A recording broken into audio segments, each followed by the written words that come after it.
The year was 2145, and the boundaries of human ambition stretched far beyond Earth.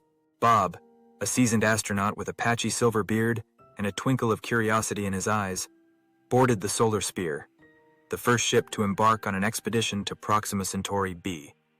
Though much of the mission was shrouded in mystery, the destination was tantalizingly real.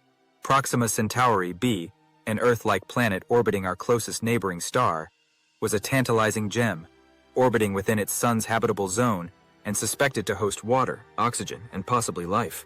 But even this closest star system, a mere 4.24 light-years away, was still impossible to reach with conventional rockets.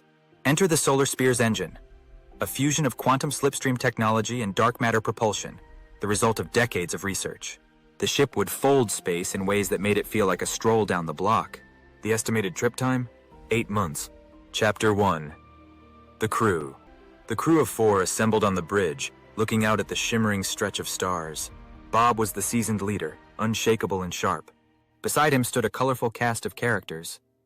Zara, a brilliant astrophysicist and pilot who could make sense of data like a fish could swim. Zara was known for her quick humor and equally quick temper. She had a knack for finding patterns, even in deep space. Milo, a bioengineer and expert in xenobiology, he was a calm and collected scientist who never lost his fascination with the possibility of alien life. A tall, wiry figure with a quiet smile, Milo was Bob's go-to guy for anything strange or unexpected. Reyna, the ship's systems specialist and an engineer extraordinaire, she was feisty and fearless.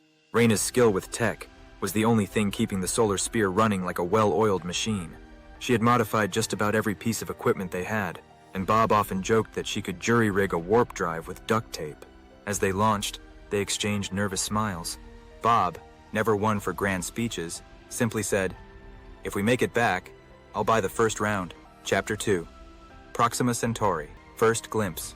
When they reached the planet, the Solar Spear drifted above a world bathed in twilight, orbiting close to its red dwarf star, Proxima Centauri. Its purplish hue made it look like something out of a surreal painting. Unlike Earth's day-night cycle, Proxima Centauri b was locked in a state of eternal twilight on one side and freezing darkness on the other. Bob and his crew focused on a narrow strip between the two extremes, where temperatures were stable and liquid water was thought to be possible. "All right, folks, let's go say hello," Bob said as they donned their exploration suits.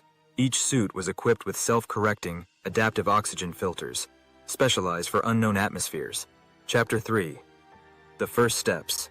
The shuttle touched down on a rocky outcropping overlooking a violet sea. The air was thin but breathable, and a subtle breeze hinted at an almost familiar fragrance, something like lavender mixed with an earthy undertone.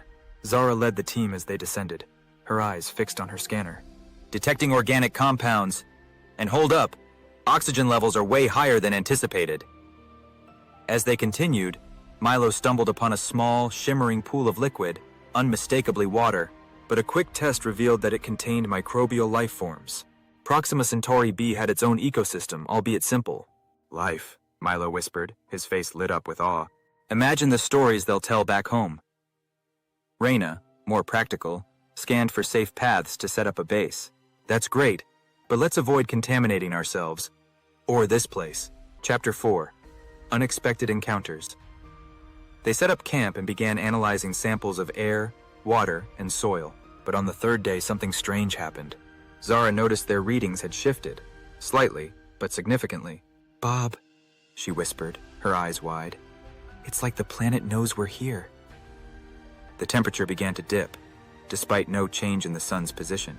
Then, they heard a low hum, like the buzzing of cicadas back on Earth. They followed the sound until they reached a crystalline structure, nearly transparent, shimmering faintly. Milo gasped. Crystalline life forms. They must have evolved in symbiosis with the radiation from Proxima Centauri. The crystals vibrated and emitted soft pulses. Bob, not one to jump to conclusions, simply asked, "Friendly, or do we run?" But the crystals just hummed in response, as if acknowledging the crew's presence. Chapter 5. Homeward Bound. After days of study, collecting samples, and marking safe areas, they prepared for departure. Bob felt an odd pang of regret as they climbed aboard the shuttle to rejoin the Solar Spear. He'd missed this alien yet strangely familiar landscape. As they ascended, he took one last look at the twilight belt below, thinking of all they'd seen and the stories they'd tell back on Earth. "Well, crew," Bob said, settling into his captain's chair as they turned toward home. "Let's hope they're ready for what we found. Bye-bye, and thanks for reading, watching, and listening."